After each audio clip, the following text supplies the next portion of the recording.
The Marketing Funnel Strategy Show. More leads. More sales. More predictability.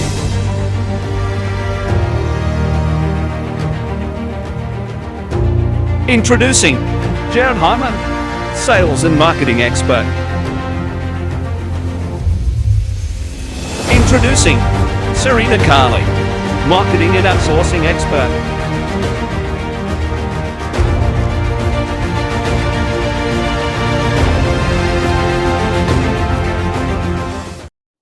Hey there, everybody. Welcome to the Marketing Funnels and Strategy Show for today. I'm out on the road today and super excited for today's episode. Welcome to the lovely Serena. How you doing today, Serena? Hi, I clicked the wrong button, so sorry we didn't get the introduction.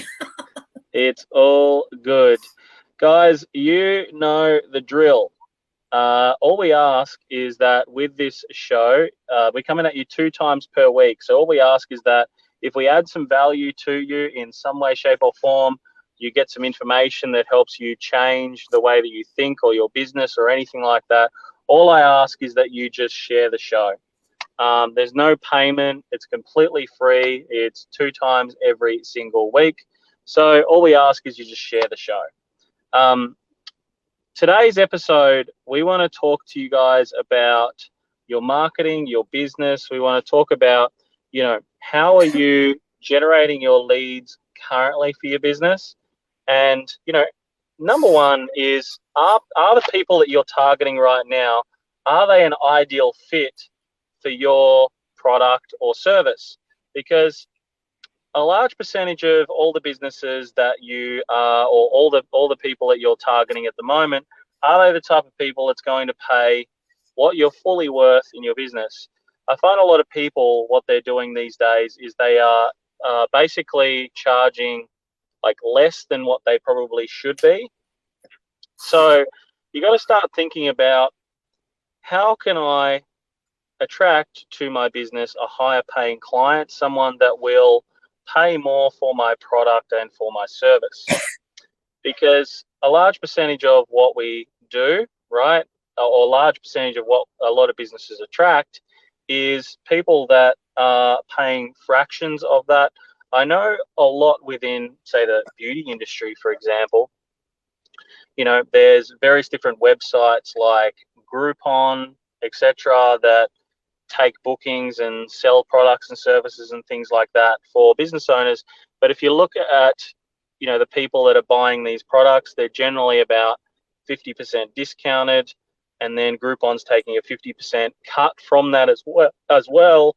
And, if you look at a lot of people on these websites, they're looking for deals, not necessarily value that you would properly be able to provide by someone that came through the front door, that was paying full price, that you could offer more to, you could do more for, you could provide a better quality of service and spend a little bit more time because you're getting paid a little bit more for that particular service.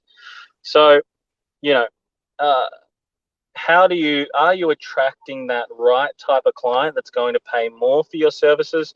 This is one thing you got to think about. For you, Serena, what do you think on this sort of area as well? Like, we're obviously speaking to businesses every single day about, not only just their marketing, but even their pricing, right? And are they charging what their business is worth and things like that? Well, I'm a firm believer in, it's very similar to real estate. People will pay what they feel, the value and the worth is of what you're giving. So with real estate, people pay the value of what they feel the value of the house is. So even if someone's asking $1 million and people are happy to do the business, but no, I feel the price right is around 750. Of course, they may not get it because it's up to the owner selling to say yes or no.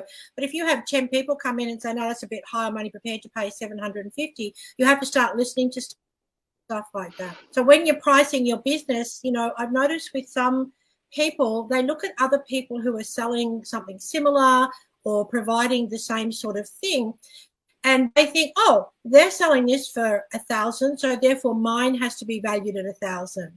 but they're totally two completely different things sometimes. So the person selling for 1,000 might be doing the most amazing service, amazing outcomes, whereas that person who's just could be about the money, and therefore is not actually giving the same service or whatever, it soon pans out to people, the difference. So you've really got to make sure that you're, what the value of your business is, and that you give the value inside the value of your business so that people are prepared to pay for it. So you do your homework, you do comparisons around the place, you sort of check out what everybody supplies and what you think your quality is in comparison to some of the name brands or gurus or something out there, and then price it. Now, if you're selling a product, and I think what people find is that nobody's coming to buy it, then there's a problem. And you've got to work out sort of where and what that problem is in regards to, have you overpriced it? Do you do something to maybe build yourself up by giving it, like a special, what we call case studies or beta testing or something? And then as your reputation grows, then you can also slowly put up your price as well. So, the value, you have to look at it in a lot of different ways, and your price, using that as a bit of a sample. There are other samples as well, but that's what I was thinking. Because I mean, if you look at it, right, like lead generation for me isn't always about how can I get the most amount of leads in. It's also more so about, like, who's the most ideal, and how can I bring a constant flow of the most ideal. So it's not always like, generally what happens, the cheaper the leads are, the lower the quality will become. The more you pay for a lead, the better quality it will become. So, and that's a rule of thumb that I'm finding, right, as we continue the journey, because we're doing this every day for ourselves as well. So if you, as a business owner, you know what your lifetime value is per client, and if you're charging more for your product and service, or you're charging a premium for your product and service, it does enable you to be able to then spend more in your marketing to be able to bring in better quality leads, which will therefore turn into, higher ratios or higher close ratios on the back end of all of your business's campaigns. So not always, yes, always volume is important, but being very specific about what you're after, and knowing who's going to pay more for your service and your product, and that's going to value it, and so on as well, and building your avatar around that can make a huge difference in the amount of revenue that your business is going to be bringing through every single day, every single week as well. So, by really diving deep on who pays the most for your product and service is the first step. The second step is obviously, working out the pricing in a way that you can provide an A-star product or A-star service, and then still having enough in that so that you don't even have to rush your clients out the door because you're going to the next meeting or whatever that is, or the next client's booked afterwards. You can do things like this when you have an A-star service, right? And you're actually charging what it's worth. Because, Jay Abraham says this best. He says there's only 3 ways to grow a business. You can acquire more customers, you can get customers to pay more for the products and services that you sell, or you can get them to sell more often or buy off you more often. And basically, if you do all 3 of those, you can get exponential growth over the next 12 months for your business. However, it's about that flow that's coming in. The better quality that flow is, the more effective you are with your time, the more effective your sales processes will become. Therefore, the more cash will come through the door per client. And you will be able to increase the value of every single client coming through because they will buy more often as well. So It's even understanding which ones buy more often, which ones not only pay more for the service, but actually buy more often as well.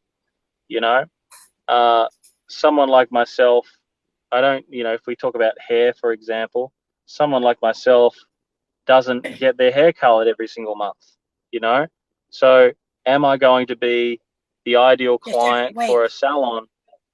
Pardon? I said just every single week. No, just kidding. Well, I don't color my hair. Sorry? Just kidding. Yeah. I know. I understand you kidding. But the point is, guys, if I was targeted by a hair salon, it's probably not going to be a worthwhile thing. Yeah, it would be good to get me in this month to cut my hair. That's cool. It'll probably be $35, maybe $40, something like that. Great. And to get me to come in every 3 to 4 weeks to get my hair done, right? $35 to $40 every month from me adds up to, about $400 to $500 a year. You keep me for the next 10 years.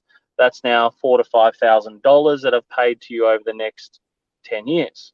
So that's great.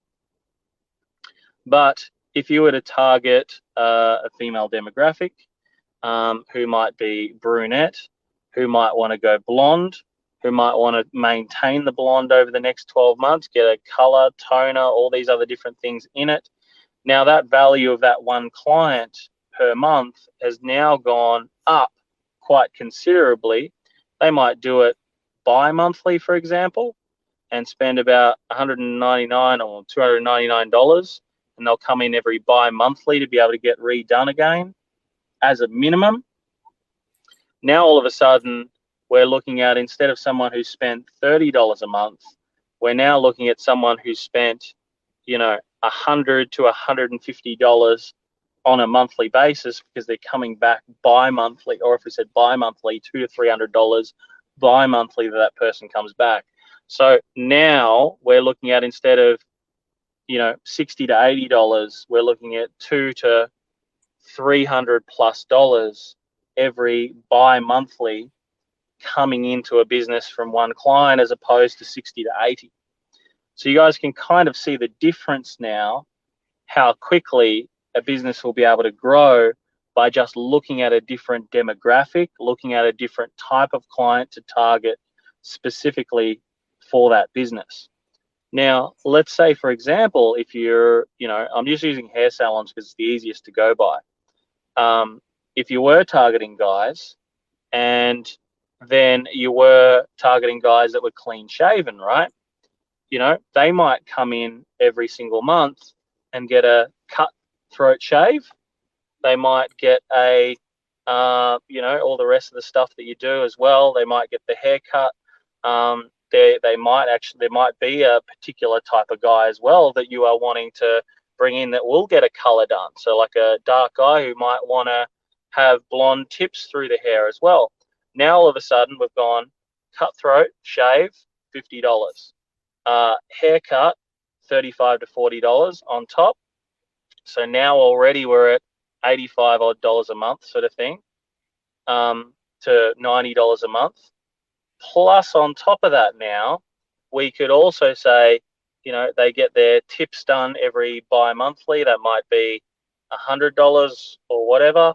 Now all of a sudden we're, that gets done bi-monthly. We're now well over $100 a month that a guy has spent by looking at a different demographic.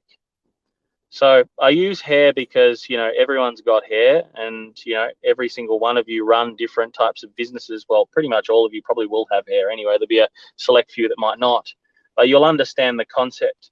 By changing the demographic of what you're after in your marketing and looking at who's going to pay more for the service, and every single one of you that are all in business will all have people like this that you can target for your company, that will pay more, that will stay with you longer, or, well, not necessarily stay with you longer, but, that's your job as a company, to work on retention. How do you retain these people long term? but every single one of you will have a demographic that'll pay more.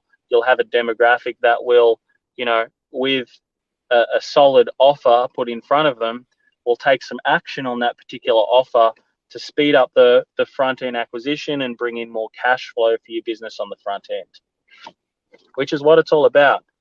Marketing and client acquisition and customer acquisition is all about how can I get the highest quality potential client to come through the front door, putting their hands up saying, hey, I want to do this. And then what could we sell to that potential person to get them to buy at the highest possible value?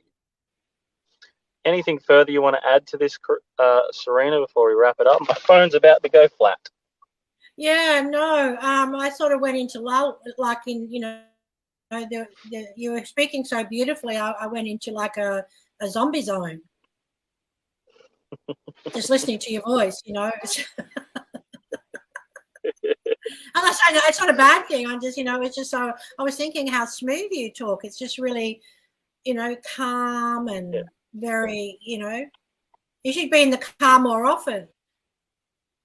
Maybe I should, but I need the phone to last a little bit longer on battery because it's literally about to go flat. Okay. Awesome, guys. Well, look, thanks so much for tuning in for today's episode of the Marketing Funnels and Strategy Show. We're going to wrap this one up for today due to, complications of mobile phones almost going flat. My screen is pretty much black, so I can't see anything at the moment. All I want you guys to do is to go back. If you're just sort of joining into the episode, I want you to go back to the front end of this episode, and I want you to just basically just go over what it is that we spoke about today. And do a deep dive. What does this look like for my business? If you need some help, I suggest just popping something into the comments saying, I want to dive deeper into this, or just type customer below, and we'll reach out to you as well and sort of help you with a bit of a plan to be able to really find out and dive deep into this one subject so that you can start attracting those better people to your business as well, because every single one of you have that. So just remember this one thing in closing. If you do not fight for your own freedom, absolutely nobody else will. So every single day you must get out there. Every single day you must take action. Every single day you must make it happen. And remember to be the warrior. I'll speak to you guys next week on Monday, and we'll see you all then. Cheers. Bye.